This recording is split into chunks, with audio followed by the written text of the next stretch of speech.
Alors, bonjour à tous. Je vous laisse vous asseoir tranquillement. Je vais débuter cette conférence sur le cursus AIA, architecte, ingénieur, architecte sur le campus de Cachan.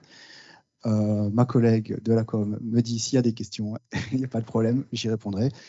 J'ai tendance toujours un petit peu à parler trop, donc n'hésitez pas à lever la main pour poser des questions s'il y a des interrogations. Moi, je m'appelle Guillaume Fass. Je suis ingénieur architecte de formation et ça fait une dizaine d'années que je suis responsable de ce cursus AIA.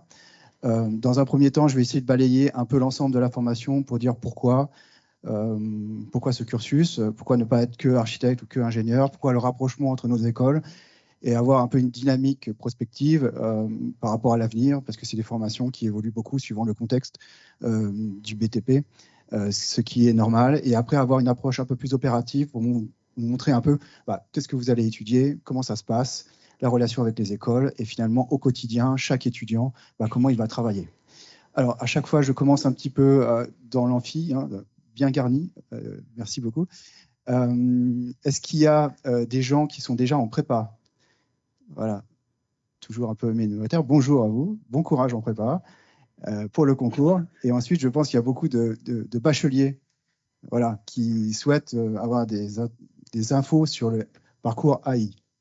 Voilà. Alors, je ne vais pas faire de distinction, vous allez voir, entre AI et IA, parce qu'à un moment donné, il y a une organisation qui est un peu différente, mais on se retrouve tous. Merci pour l'eau, c'est gentil. On essaie de mélanger à un moment donné les différentes populations. Voilà.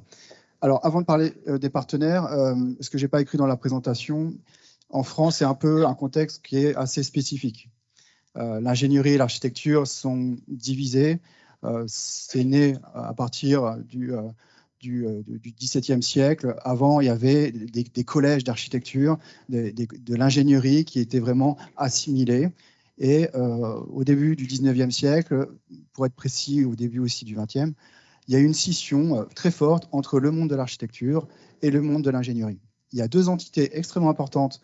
La plus importante pour nous ici en tant qu'école d'ingénieurs, c'est la commission des titres d'ingénieurs qui est née en 1934 et qui définit complètement le référentiel des formations d'ingénierie et qui donne le titre d'ingénieur à une formation. Voilà, donc il y a à peu près 200 écoles en France qui sont accréditées par la CTI et qui permettent à un élève, quand il sort d'une de ces écoles, d'être appelé ingénieur. Voilà, le STP est accrédité par la CTI, la formation AIA est accréditée par la CTI. En même temps, les architectes sont organisés et en 1944, il y a eu la fondation de l'Ordre des architectes.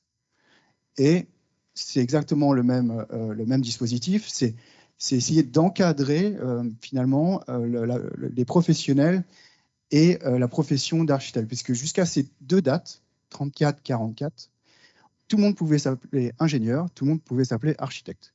Et on voit aujourd'hui que ça soit alors un peu moins l'ingénierie, mais l'architecture est une profession qui est réglementée, et notamment par la loi de 1977, et qui donne les mesures et l'importance du rôle de l'architecte en France.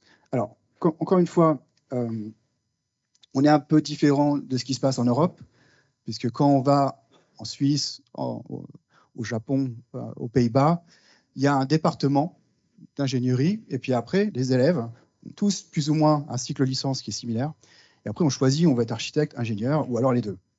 Voilà. Nous, on doit malheureusement faire le choix dès le départ. Voilà, ce qui n'est pas évident. Par contre, l'intérêt de ce cursus, c'est que c'est un peu un raccourci sur ce qui se faisait. À mon époque, c'était prépa ingé, et après archi, et tout ça, on dépasse depuis plus de 10 ans. Donc là, si vous êtes courageux, ça sera un petit peu plus rapide qu'à mon époque. Donc ça, c'est positif. Voilà. Alors, on va rentrer ici plus ou moins dans le concret. Avec le STP, on a deux partenaires principaux, qui est l'École nationale supérieure de Paris-La Villette et l'École spéciale d'architecture, qui est une école privée. Je tiens à dire qu'on n'est pas les seuls à faire des bicursus. C'est né notamment de l'École centrale de Lyon et de l'École d'architecture de Lyon. Par contre, les STP et l'ENSA-PLV sont un peu précurseurs dans les années 2000 à remettre au goût du jour cette double formation. Et donc, la double formation entre le STP et l'ENSA-PLV date de 2006. Donc, on va bientôt arriver aux 20 ans. On a un partenaire qui est fiable. avec des évolutions. Ce qui est intéressant dans ce partenariat, c'est qu'on a des visions qui sont aussi très transverses. L'école de Paris-La Villette, dont il y a une GPO au mois de février, premier samedi de février, je vous invite à aller voir. Il y en a une à l'ESA en décembre. Ce n'est pas à moi de dire quelle école d'architecture vous voulez prendre, c'est à vous d'aller voir pendant les JPO. Nous, on traite les deux partenaires de la même manière. Donc, j'en étais où? Oui, l'INSA-PLV, beaucoup de sciences sociales, beaucoup de philosophie, une approche très théorique de l'architecture, pratique avec du projet.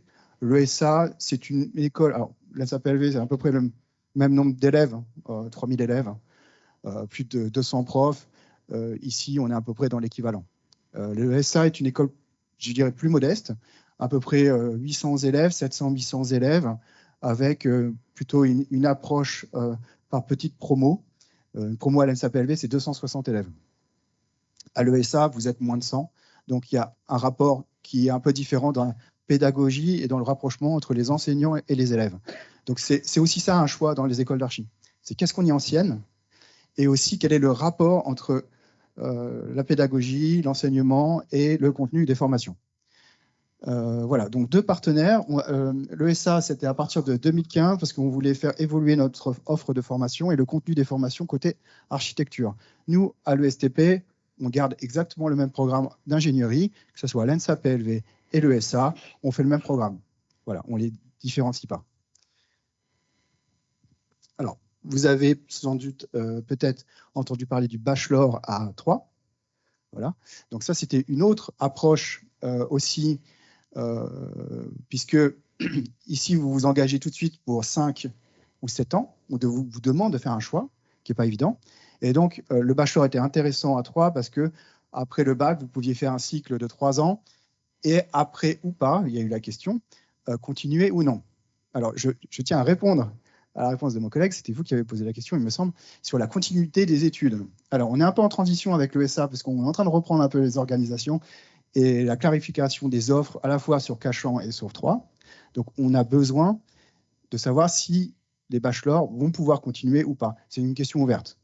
Voilà. Aujourd'hui, il y en a qui viennent sur Cachan. J'en ai accueilli 16 cette année. Il y en aura sûrement un peu plus l'année prochaine. Mais ils ont eu aussi le choix, après le bachelor, soit de continuer en master, soit de continuer à 3 en ingé, ou soit de faire 2 ans à 3 et puis 2 ans à l'ESA sur Aspaï. Donc, il y a une possibilité de continuation du cursus, mais qui sera approuvée et via un jury toujours.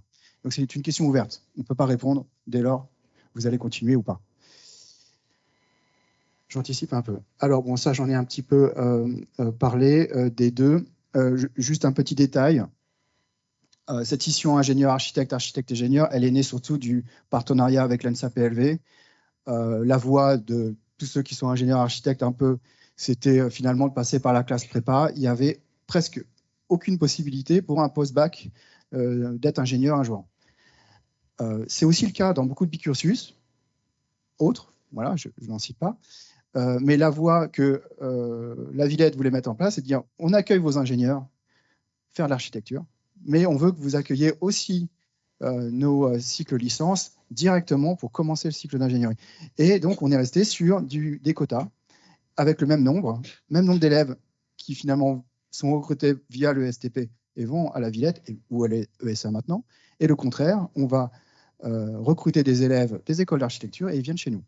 Donc, c'est né de ces deux types de populations que finalement, on va essayer de mélanger sur notre campus de l'ESTP et bien sûr aussi en école d'architecture. Voilà. Alors, le parcours ici, je pense que vous êtes au courant, surtout pour les IA, recrutement via le concours central Supélec. Vous devez être admis sur le campus de Cachan en première année. Et après, il y a une sélection en interne. Donc, le concours, c'est pendant l'été. Vous êtes appelé pendant l'été. Vous avez de la chance, vous êtes appelé au mois de juillet. Comme ça, c'est clair. Mais il y a des appels jusqu'au mois de septembre. Nous, on fait la première semaine de septembre les entretiens avec nos collègues des écoles d'architecture. Donc, c'est une fois que vous êtes inscrit, vous êtes pris à l'ESTP campus de Cachan, que vous pouvez postuler au parcours IA. Et le jour même, vous savez si vous êtes pris. Et généralement, on fait les entretiens le vendredi et le lundi, les cours commencent. Donc, tout s'enchaîne très rapidement pour les IA, sachant que je peux peut-être parler du nombre de places parce que je ne l'ai pas mis. Il y a 37 places avec l'ENSA PLV. Il y en a à peu près une vingtaine avec l'ESA. Donc, vous voyez, 57 places. On a en moyenne à peu près entre 70 et 80 candidats.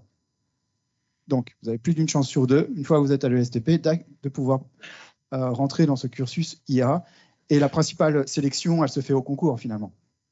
C'est ça le plus difficile, c'est rentrer dans l'école. Alors, les AI, oui.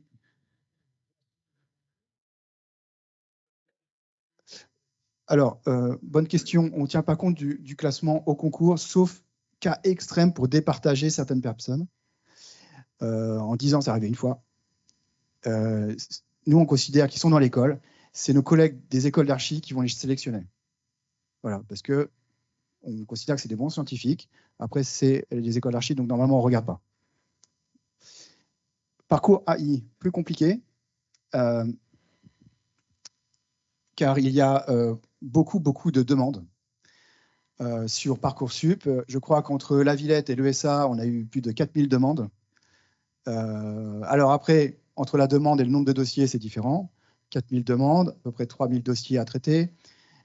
Et ensuite, finalement, on va faire une sélection sur les résultats scolaires. Et également sur une lettre de motivation. Et normalement, vous avez les détails de ce que l'on demande dans la formation sur Parcoursup. Vous allez avoir 2 notes. Et ensuite, pondération ou pas, ça c'est entre nous, avec les écoles d'archi, on va faire un classement. Et ce classement, on va finalement vous auditionner dans les écoles d'archi avec un entretien. À l'issue de cet entretien, il y aura une liste d'admissibles qu'on va donner à Parcoursup. Généralement, on a à peu près 160, 170 entretiens. On fait un classement. Vous voyez, on passe de 4000, 3000 à 170, 180. Et après, finalement, c'est à vous de choisir. Vous choisissez où vous voulez aller durant les différentes phases de vœux de Parcoursup. Voilà. Alors, attention, j'ai l'air un peu... Il ne faut pas se démoraliser. Hein, c'est juste que le parcours est très long et il commence maintenant. Alors, il a déjà commencé avec vos notes, ça c'est normal, mais c'est surtout la lettre de motivation qui est extrêmement importante. Je conseille à chaque fois de ne pas faire des lettres type qu'on trouve sur Internet, etc., parce qu'on en a beaucoup. Parlez de vous, parlez de votre expérience d'architecture, parlez de visites que vous faites. Je ne sais pas s'il y en a beaucoup d'Île-de-France, mais il y a beaucoup de bâtiments contemporains ou non contemporains qui sont très intéressants. On s'intéresse, on fait des visites et on en parle. Il faut que ça soit personnel. Conseil. Alors ici, effectivement, les conditions pour les AIB, c'est faire des maths. Ça, maths terminale, en première et terminale. Alors on ne fait pas de distinction, maths experte, etc. Il faut au moins avoir un module de maths. Et la physique en première. Si vous faites de la physique en terminale, c'est encore mieux. Mais on ne peut pas tout demander, parce que les écoles d'archi demandent aussi un peu une ouverture dans une des options. Donc voilà, il faut rester ouvert. Mais les mathématiques, c'est essentiel. Alors, pourquoi je dis ça? Parce que le programme de maths de première année, lui, il varie très peu. Par contre, vous êtes une grande cohorte d'élèves. Il faut avoir un niveau homogène. Et donc, le premier semestre de AI est difficile. Donc, plus vous avez un meilleur niveau en maths, plus ce sera facile d'incorporer la AI1 au premier semestre. Voilà. Est-ce que vous avez des questions un peu sur ce point? Ça va? Voilà.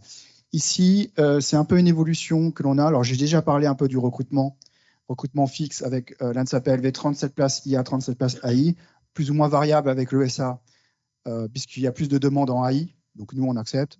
Voilà, il y a moins de IA pour les ESA, mais ce n'est pas grave.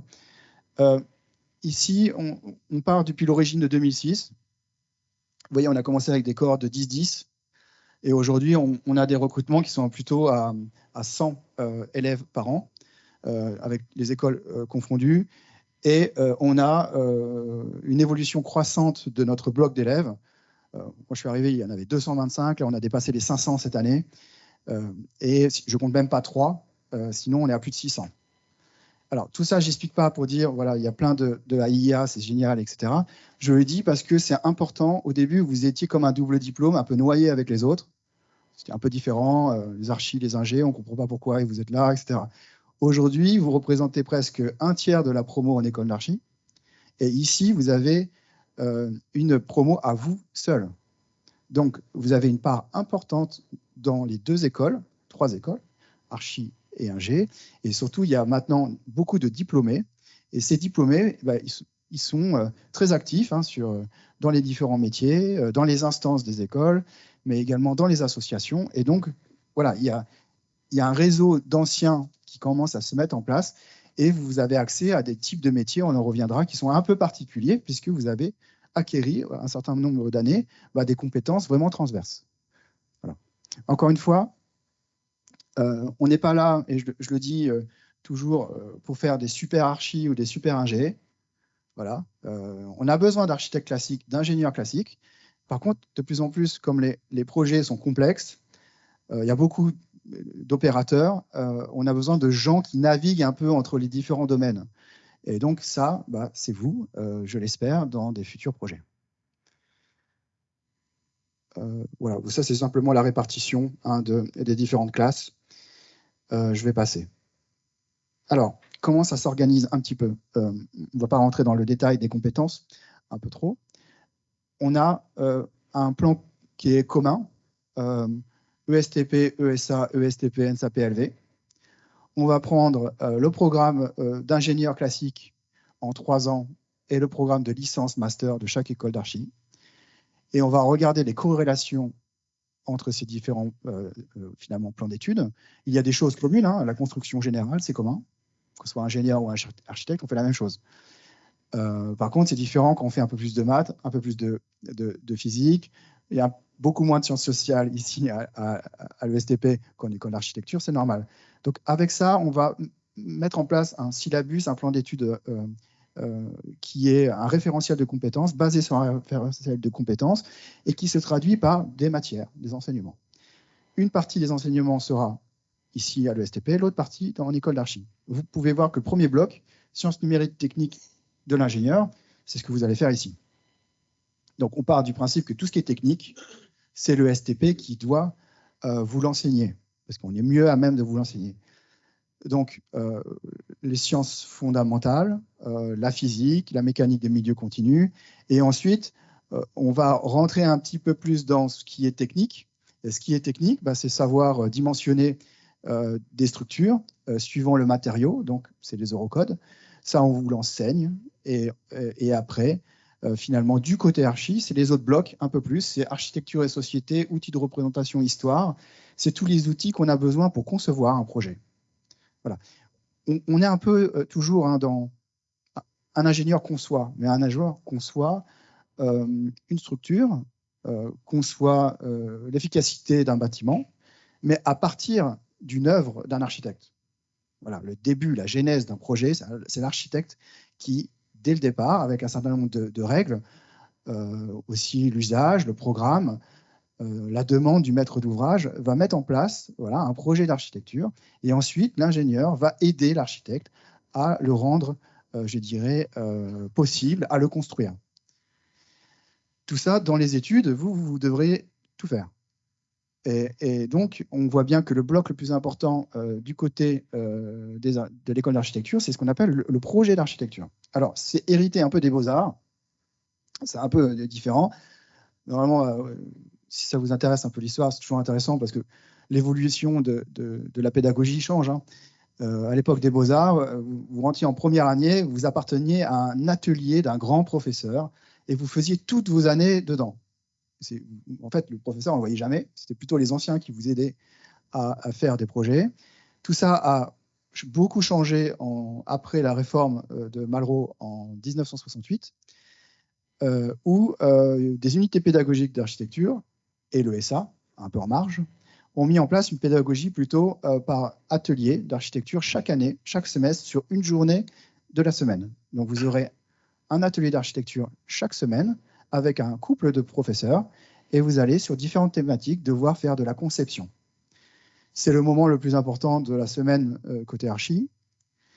Et ensuite, de notre côté, finalement, c'est les cours techniques qui sont le plus importants, et notamment les AI, on verra, avec les cours de maths. Mais quand on veut être architecte, il faut faire du projet. Et vous allez voir que des fois, la relation prof-enseignant, bah, c'est un peu comme les beaux-arts. Le prof, voilà, quand il dit quelque chose, il faut l'écouter. Voilà. Ici, c'est un peu différent. Voilà, on est toujours dans une optique un peu scientifique. Donc, on a les bons résultats, on les a pas. On a la démarche qu'on va noter, mais c'est plus on est plus dans la continuité de ce que la pédagogie du lycée. Une école d'ingénieur, c'est cette continuité. On n'est pas dans un système universitaire ou un système d'école d'architecture. Pourquoi je le dis? Parce qu'il faut bien comprendre que c'est deux mondes qui sont différents, et c'est vous, élèves, qui allez naviguer dans les deux. Voilà. C'est pas comme à Troyes où les deux écoles sont sur le site. Non, ici, il y a un site physique à l'ESTP, un site physique d'école d'archi, et c'est à vous de faire la navette. Voilà. C'est très enrichissant. Par contre, il faut avoir beaucoup de volonté dans cette démarche. Alors, je vous donne un petit exemple de travail qui avait été demandé à l'époque par les dernières années, les AI7, IA5, un groupe un peu hétérogène. Il y avait quelques IA, quelques AI. C'était un plutôt TD projet de construction bois. Les élèves étaient partis d'un projet d'un des élèves du groupe qui avait été réalisé, je crois, durant le cycle licence L3. Et ensuite, finalement, ils ont eu la posture, donc un projet un peu avancé, avant-projet définitif ou sommaire. Et avec l'œil de l'ingénieur, bah, comment on va calculer, comment est-ce qu'on va finalement mettre en place une structure.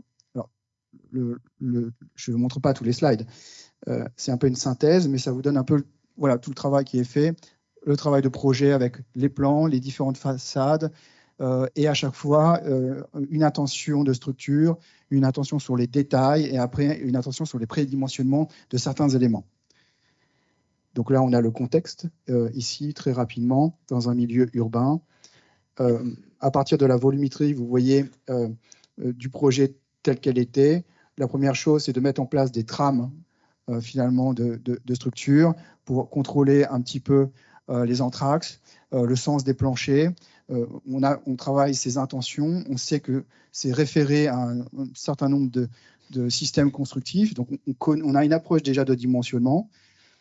Ensuite, il s'était positionné sur un poteau-poutre, un peu différent avec des poutres treillis en bas à gauche sur le gymnase, mais on a dans un système très simple, on ne voit pas le contreventement, c'est normal. Ensuite, on a une approche plutôt de dessin technique. Voilà, qu'est-ce qu'on représente? La paroi, elle est comment? La crotère, elle est comment? Quelle est la relation avec mon vitrage, avec mes planchers? Comment ils sont constitués? Voilà, tout ça, ça se travaille, ça se dessine. Ça, c'est un travail vraiment commun, archi-ingé. Hein. Ça, les deux doivent le faire. Et puis après, on rentre un peu dans le dur et on va faire du tableur Excel pour calculer les états limites de service et ultimes pour vérifier finalement la contrainte que l'on va appliquer sur différents éléments. Donc, on va faire une descente de charge. Mes éléments, ils pèsent combien? Finalement, après, suivant l'usage que l'on a, on peut appliquer des charges par kilo et par mètre carré. Et tout ça va représenter un poids sur une structure. Et suivant le dimensionnement, on va pouvoir vérifier que la flèche, la déformation d'un certain nombre d'éléments est acceptable. Voilà. Et tout ça, on le vérifie voilà, avec différentes méthodologies, que je ne vais pas rentrer dans les détails. Mais à la fin, on arrive à ça. Donc, il faut se rappeler, hein, les élèves, ils ont commencé à 0 en licence, ils ont fait leur projet, et puis à la fin, ils sont capables de calculer et de dimensionner les différents éléments. Alors, dans ce travail, c'est intéressant aussi de se positionner. Certains nombres d'élèves, la résolution n'est pas top, je suis désolé. Il y a certains de ces élèves qui sont partis plutôt côté archi et côté ingé, et on voit les sensibilités dans ce genre de projet. Qu'est-ce qu'on aime mieux faire? Oui. Pardon? Beaucoup de temps. Voilà, beaucoup de temps. Généralement, alors pour le TD, le projet tel qu'il était là, avec la base, c'est un cycle de à peu près 40-45 heures, sans compter le travail personnel. Voilà, et c'est fait sur tout un semestre. Voilà, pour un peu le contenu, c'est un peu représentatif, oui. Alors, partie financière, non. Par contre, on a un cours d'études de prix. Effectivement, on essaie de laisser libre cours à l'imagination des élèves et de ne pas leur donner tout de suite des contraintes économiques, parce qu'on sait que c'est une contrainte très forte dans le milieu professionnel, mais ils ont des cours à côté là-dessus.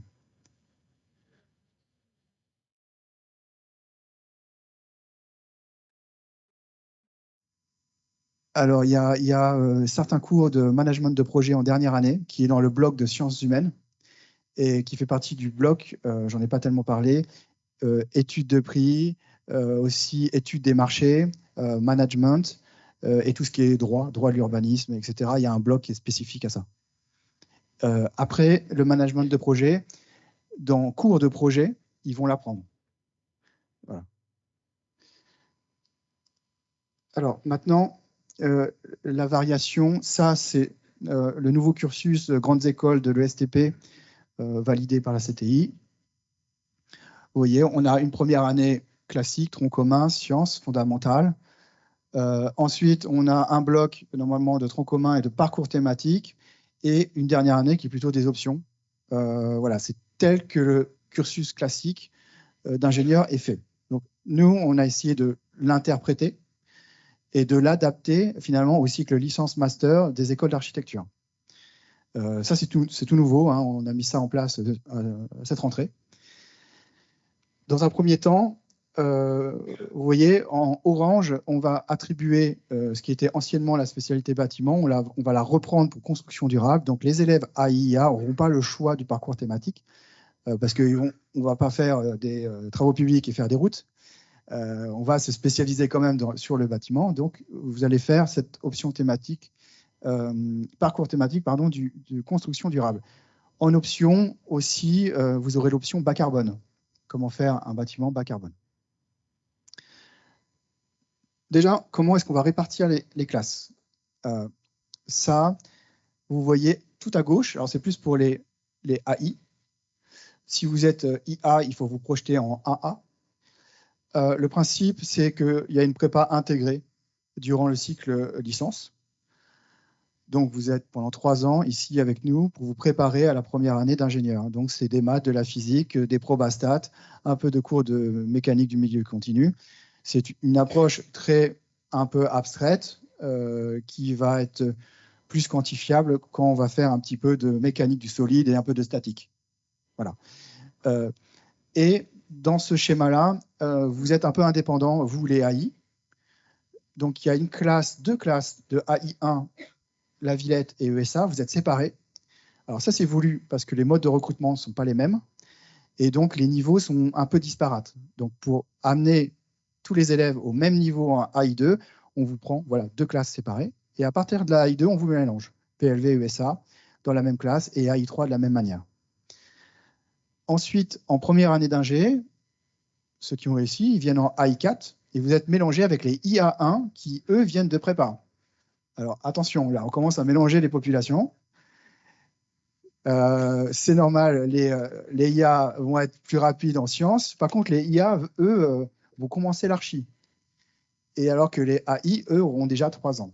Donc, on essaie de mélanger les élèves parce qu'il va y avoir une entraide entre eux. C'est ce qu'on essaye. Alors, ce n'est pas toujours le cas. C'est un peu au feeling aussi. Mais on sait que les IA vont aider les AI pour les sciences fondamentales et les AI vont aider les IA pour le projet. Voilà. L'équivalent de la deuxième année, ce sera les AI6 avec les IA2, IA3. Grosse classe, 120, 130 élèves. Et ensuite, on aura la dernière année d'ingénieur qui sera AI7, IA5, IA4, où on regroupe les enseignements de troisième année. On verra dans l'organisation spécifique des AIA qu'il y a des pauses où vous êtes que en architecture. Là, c'est les classes telles qu'elles sont, telles que vous serez mélangées au sein du campus de Cachan à l'ESTP. Donc traditionnellement, c'est vrai que ces classes-là étaient mélangées avec les ingénieurs de la spécialité bâtiment. Sauf qu'on est arrivé à un moment donné où on ne peut pas mettre tous les élèves dans un amphi, c'est totalement impossible. Et puis, il y a de telles contraintes avec les écoles d'architecture que les autres ingénieurs, ils ne sont pas obligés d'y participer. Donc, c'est pour ça qu'il y a un peu une scission entre ces deux corps. Par contre, il y a des relations. Sur certains projets, on vous mélange avec les ingénieurs classiques pour que vous puissiez vous comprendre et vous connaître. Je vais essayer d'avancer un peu rapidement parce que je suis très en retard. Le cursus ingénieur-architecte, il est assez simple, classe préparatoire. Vous avez la première année à l'ESTP, parcours d'architecture en L1. Et ensuite, vous avez la deuxième année qui est découplée en deux pour alléger la charge de travail. Donc la 2A ingénieur, vous la faites en IA2, IA3. La IA4, vous faites une partie bas carbone. Et ensuite, la IA5, qui est juste le premier semestre pour l'instant à l'ESTP. Ensuite, vous avez l'architecture à côté.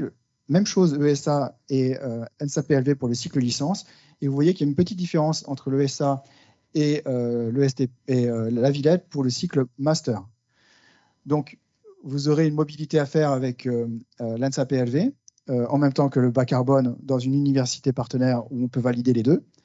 Par contre, à l'ESA, vous serez à Raspail, à Paris. Et le contraire, c'est les ESA partent en premier semestre de M2, alors que vous revenez à la Villette, finalisez votre parcours d'architecture. Donc voilà, il y a des petites similarités qu'on pourra discuter. Et ça, c'est important aussi dans le choix de l'école. C'est ce cycle master qui est vraiment différent de l'ESA et de l'NSAPLV. Alors, le cycle AI est beaucoup plus long, mais vous voyez, c'est le même principe parce que vous avez 3 années de prépa et en même temps, vous faites la licence. Et le partage, finalement, du cycle master est à peu près similaire. Il va se faire plus par alternance. À AI4, vous êtes ici. AI5, vous êtes à la Villette. Et ensuite, AI6, vous êtes là. Et AI7, c'est plutôt mutualisé. On essaie, avec la Villette, au moins dans ces années AI5 et AI5, que vous ne puissiez pas avoir de cours, mais AI4, AI6, que vous ayez quand même quelques cours, une journée en école d'archi pour ne pas lâcher le lien avec l'école d'architecture. Avec l'ESA, c'est un peu différent. On est en train d'un peu reprendre ça. Ce sera plutôt par alternance. Voilà. AI4, ce sera chez nous. AI5, là-bas. AI6, chez nous. Et AI7, sans doute, que à l'ESA. Voilà. C'est simplement une philosophie, une pédagogie qui est un peu différente. Voilà. Alors, je vais parler un peu des mobilités après, mais je ne sais pas si j'ai beaucoup de temps, je vais essayer d'avancer là-dessus. Je vais parler des stages après. Nous, avec les contraintes de la CTI, on nous demande de valider une mobilité à l'international. On nous demande d'avoir aussi un niveau d'anglais. Donc, c'est à nous d'accompagner les élèves sur cela. Du côté de la Villette, il n'y a pas de problème. Finalement, en AI5, vous partez 1 an à l'étranger. Vous partez où vous voulez. Avec l'ESA, vous aurez la possibilité de partir en L3, par exemple à Stuttgart ou à Munich. Vous allez faire de l'architecture et en même temps des maths et de la physique. Et peut-être la possibilité en AI6 de partir que en école d'ingénieur ou en AI7 avec un parcours mutualisé. Donc il y a plus de possibilités finalement côté ESA qui sont peut-être plus contraignantes parce qu'il y a des programmes communs. Et avec la Villette, c'est simple, vous avez une année et vous partez. Voilà. Et le niveau d'anglais doit être validé ici chez nous en AI6 pour tout le monde. Vous devez avoir le niveau en anglais un niveau d'anglais suffisamment élevé pour pouvoir être diplômé. Je crois que c'est 815 pour le TOEIC. Mais après, il y a d'autres, je ne les connais pas tous. Il y a d'autres. Voilà. Et suivant les destinations, effectivement, on peut demander soit le TOEFL, soit le TOEIC. Et en fonction de ça, il y a des niveaux. Mais généralement, les élèves qui restent ici, c'est le TOEIC. Alors, comment ça se passe un peu concrètement? Je vais finaliser. Chaque école d'architecture a un calendrier bien spécifique, très peu flexible là-dessus. Donc, nous, on a mis en place un calendrier qui s'insère entre les contraintes de nos 2 partenaires et qui est différent finalement du reste des ingénieurs sur le campus de Cachan. Donc, on est un petit peu en décalage, justement pour essayer d'absorber au mieux les contraintes des calendriers des partenaires. On commence de mi-septembre à mi-janvier. Ensuite, de mi-janvier, alors ça, c'est la période du premier semestre. L'ESA finit plus tôt, l'NSAPLV plus tard. Et donc, à partir de mi-janvier jusqu'à mi-février, il y a une pause.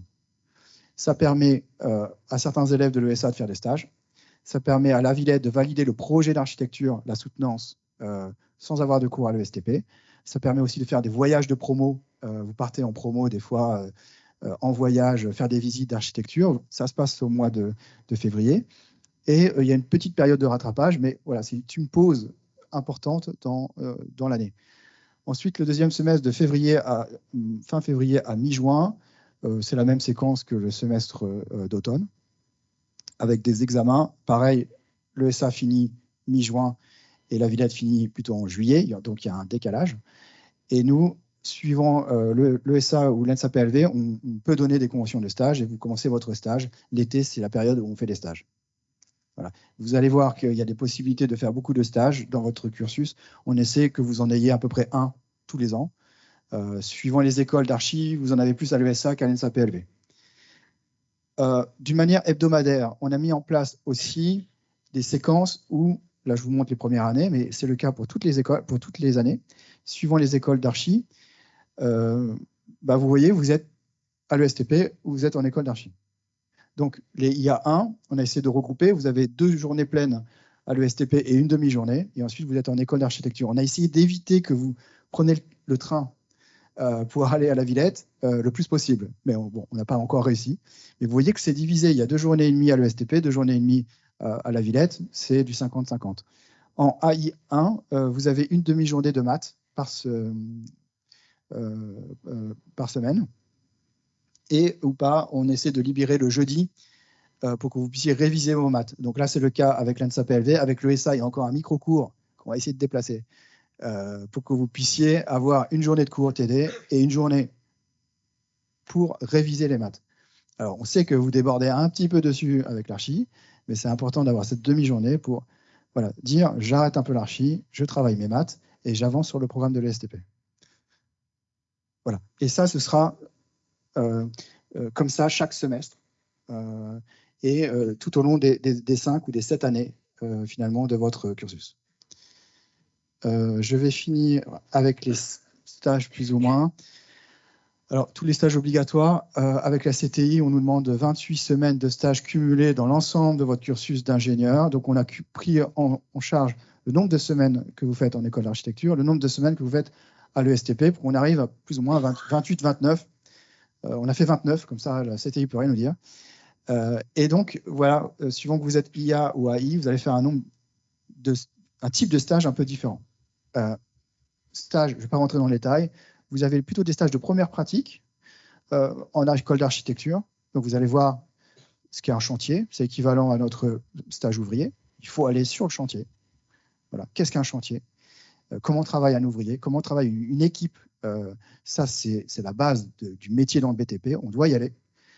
Même si on sera appelé à diriger dans les années, voilà, il faut savoir ce qu'est un projet et un chantier. Et ensuite, on va avoir plutôt des stages soit en bureau d'études, soit en conduite de travaux, et des stages plutôt en agence d'architecture pour la conception. Et tout ça arrive à différentes étapes de votre avancée dans le cursus. Donc les stages plutôt basiques, cycle licence, et les stages plutôt d'expérience, BET et conception dans le cycle master. Différenciation avec l'ESA. L'ESA en M1 donne la possibilité de partir 4 mois faire un stage. Voilà. La Villette, le stage le plus long, c'est le stage finalement de conduction de travaux BET qui fait à peu près 13 semaines. Et pareil pour le stage en agence. Voilà, donc 805 pour le TOEIC, j'ai dit 815, c'est 805. Ça, je vais passer là. Vous vous doutez bien que la coordination fait partie. Il y a différents pôles. On a des équipes, un comité de pilotage transverse pour essayer au mieux d'accompagner les élèves. Et on a des équipes enseignantes aussi qui regardent les différents programmes. Donc ça, c'est suivi tout au long de l'année. On met en place aussi des jurys communs, des pré-jurys de diplôme. Voilà, on est assez indépendant sur cette approche opérationnelle de la formation. Je finirai avec ça, et normalement il me reste 3 minutes, mais j'espère qu'il y aura des questions. Je suis un petit peu, j'essaie de parler, il y a tellement de choses à dire. Ça, c'est juste une insertion 2022 entre les AI et IA. Ça change un peu chaque année. Alors, on a eu l'effet un peu Covid. Ça me nuise un petit peu. Vous voyez que la plupart des élèves vont partir dans ce qui est des grands groupes sur le chantier, et notamment sur la maîtrise d'œuvre d'exécution. Maîtrise d'œuvre d'exécution, c'est un corps de métier qui commence à émerger, qui fait le lien entre le projet d'archi et les entreprises sur le chantier. Et donc, on fait le lien entre les plans d'exécution et la mise en œuvre sur le chantier. Avant, il y avait voilà, l'archi et puis l'entreprise. Donc voilà, il y a ce genre de métiers qui sont très appréciés des bicursus.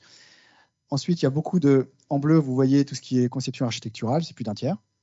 Et ensuite, on commence à voir émerger un petit peu des BET ou des activités un peu de gestion. On a des élèves qui venaient de province, qui veulent retourner en province, qui travaillent dans des collectivités territoriales, par exemple, ou qui travaillent pour les CAUE, qui travaillent aussi dans certaines mairies sur des projets d'aménagement. Voilà, on commence à avoir certains élèves qui sont attirés par ce genre d'échelle. Je dirais que l'avant Covid, le jaune et le bleu, c'était équivalent. Comme il y a une petite baisse des appels d'offres en agence d'architecture, bah, la valeur refuge, c'est d'aller dans du chantier, dans un grand groupe, mais on voit que la tendance est un petit peu en train de changer. Mais après, c'est à vous de décider ce que vous voulez faire. Il ne faut pas rester sur c'est juste un indicateur. Et maintenant, je voudrais bien avoir une ou deux questions, s'il vous plaît, parce que j'ai beaucoup parlé. N'hésitez pas. J'espère que j'ai été le plus clair possible. Ça fait beaucoup d'informations. J'entends bien. Oui.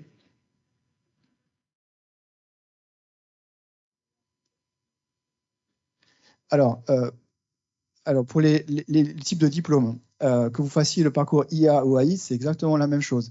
Vous avez un diplôme d'architecture de grade Master 2 des deux écoles. Et ici, vous avez un diplôme d'ingénieur accrédité par la CTI de l'ESTP. Et indépendamment, le même que IA, AI ou alors de la FIS classique, c'est le même diplôme.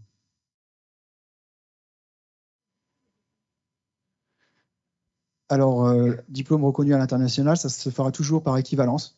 Il est reconnu en Europe, ça, il n'y a aucun problème. Par contre, dès lors qu'on a des élèves qui vont au Canada ou en Australie, bah, on leur fournit un cahier des charges de tout ce qu'ils ont fait pendant leur scolarité et ils demandent l'équivalence. C'est le même principe, par exemple, quand on a des Australiens qui viennent en France, ils sont obligés de montrer ce qu'ils ont fait et après, on peut valider par équivalence et normalement, il n'y a pas de problème. Oui,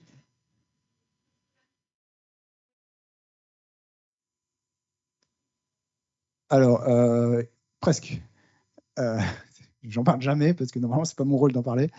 Euh, la formation est beaucoup plus longue, elle est beaucoup plus complexe. Donc, elle est un petit peu supérieure, mais ça se joue à 2-3% de plus. Voilà, c'est parce que la coordination est très complexe, encore une fois. Et alors, ça diffère si vous allez à l'ESA et si vous allez à l'NSAP-LV. Par contre, la part de rétribution de l'ESTP, c'est la même. Voilà. Par contre, si vous allez à l'ESA, les frais de scolarité sont répartis entre l'ESA et le STP. Donc, grosso modo, vous faites un parcours IA 5 années à 10 000, 50. AI, bah, c'est 7 années à 10 000, 70. Et sinon, bah, quand vous faites avec l'ENSA-PLV, bah, c'est 3 fois 9 500, 10 000. Donc, vous voyez, c'est 30 000 ou 50 000. Donc, évidemment, les frais de scolarité, ça existe. C'est réel. Après, c'est votre appréciation sur l'école, quel type d'école. Et on essaie de les utiliser au mieux.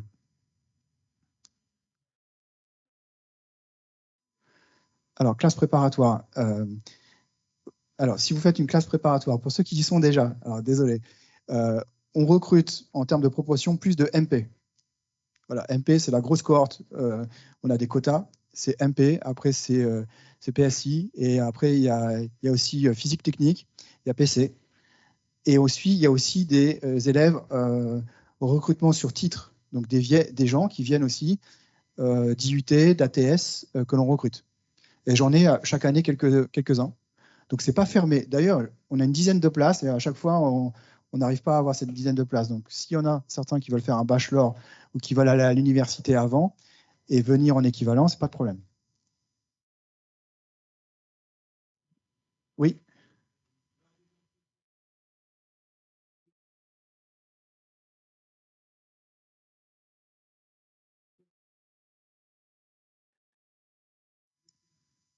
Alors, comme c'est nos collègues des écoles d'archi qui vont plus ou moins nous dire on veut telle ou telle personne, c'est la motivation, l'appétence en architecture. Et le lien à faire pour cumuler, dire je ne veux pas être que ingénieur, je veux être ingénieur architecte. Pourquoi? C'est ça qu'il faut définir. Ça peut être la gestion de projet, ça peut être une approche thermique, énergétique, une approche écologique. Et quand on a une approche écologique, on a une approche sociétale, mais on a aussi une approche technique. Voilà. Et si on est intéressé par les deux, bah, il faut le montrer. Et après, comme je l'ai dit, il faut s'intéresser au bâtiment. Il faut aller voir de l'architecture. Avant tout, c'est ça. Mais même un ingénieur classique. Si on lui demande un ingénieur ou un architecte connu et qu'il n'est pas capable de répondre, c'est pas normal. Surtout en Île-de-France. Il faut connaître le Centre Pompidou. C'est une des œuvres qui reflète bien le parcours ingénieur-architecte. Oui, madame, je reviens.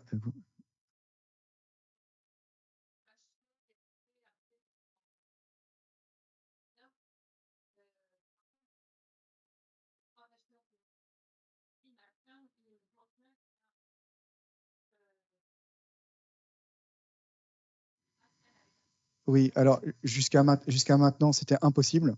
On prenait aucune personne en équivalence parce que c'est compliqué de mettre les élèves à niveau en sciences et on part tout de suite en architecture. Là, l'ESA est notre partenaire à la fois sur Cachan et sur Troyes. Il va falloir qu'on régularise cette situation. Aujourd'hui, les premières années qui sont en bachelor à Troyes, on leur a dit clairement qu'ils ne pourraient pas rentrer. Voilà. Exception a été faite pour ceux qui sont en cours, mais il faut travailler en amont sur cette possibilité. Donc, je ne veux pas donner de faux espoirs. On est en négociation, mais ça veut dire que, finalement, c'est quoi la question? C'est la question du fond. Un bachelor qui permet à la fin de rentrer en école d'ingénieur, c'est un bachelor où il y a beaucoup de sciences. Il n'y a pas de secret. Et si vous faites beaucoup de sciences, vous êtes moins professionnalisant. Vous avez moins de temps pour un stage. Vous avez moins de temps pour autre chose. Donc, c'est avant tout une vision de qu'est-ce que ce bachelor et à quoi il sert. Soit c'est un bachelor pour aller travailler, soit c'est un bachelor comme un tremplin pour continuer ses études. Ce n'est pas du tout la même approche et ça, ce n'est pas tranché. Voilà.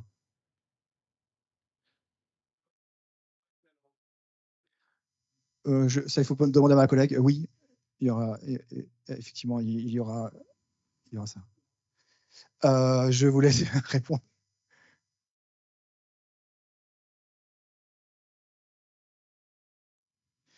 Je prends encore quelques questions. Ou alors c'est clair. Écoutez, merci beaucoup pour votre attention et très bon week-end.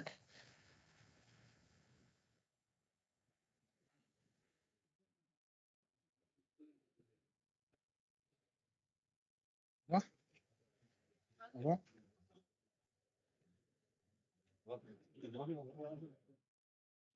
Votre présentation, Oui. moi, sur en licence, je voulais demander est-ce qu'après le licence, on peut intégrer le cycle AI ou IA? Est-ce qu'après une licence?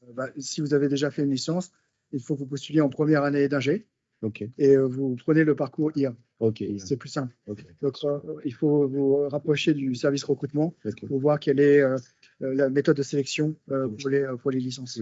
Ok. Mais si vous êtes pris en première année et que vous postulez, pas de problème, vous êtes intégré. Ok, merci. Bonjour. J'avais une petite question. En fait, je n'ai pas bien compris la différence entre la prépa pour entrer en ingénieur architecte et le passage pour aller en architecte-ingénieur. Je n'ai pas très compris la question. Quand vous êtes en prépa, il faut passer un concours. Oui, Il faut être pris ici à l'ESTP en première année. Oui. Et ça, vous le savez pendant l'été. ok. Il y a des appels.